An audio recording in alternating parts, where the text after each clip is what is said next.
Hello दोस्तों, स्वागत है फिर से हमारे न्यूज चैनल में। खेसारी लाल यादव आ गए हैं नए गाने के साथ तहलका मचाने। जी हां, भोजपुरी इंडस्ट्री के ट्रेंडिंग स्टार कहे जाने वाले खेसारी लाल यादव हमेशा अपने गानों और फिल्मों की वजह से चर्चाओं में बने रहते हैं। पर आए दिन हिट पर हिट मूवी और गाना गाते हैं। उनका कोई भी गाना यूट्यूब पर आते ही लाखों में व्यू जाते हैं, क्योंकि इनके फैंस गाने और फिल्मों का इंतजार करती है। इस वीडियो में आपको खेसारी लाल यादव के आने वाले सॉन्ग के बारे में बताने वाले हैं। जी हां, एक बार फिर खेसारी लाल यादव लेकर आ गए हैं गाना जो पूरी तरह बनकर हो चुका है तैयार, जल्द ही आप सबके बीच आने वाला है। खेसारी लाल यादव की आने वाले गाने का नाम है शनिचर के फर्नीचर। इस गाने में मधुर आवाज़ दे रहे हैं खेसारी लाल यादव।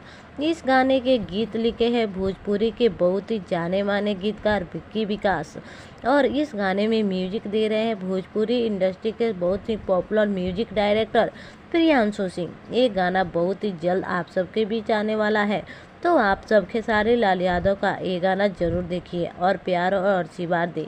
इसी के साथ हम अपना वीडियो समाप्त करते हैं। अगर आपको हमारी वीडियो अच्छी लगी हो तो वीडियो को लाइक करें, कमेंट करें, शेयर करें और चैनल को सब्सक्राइब जरूर करें। धन्यवाद।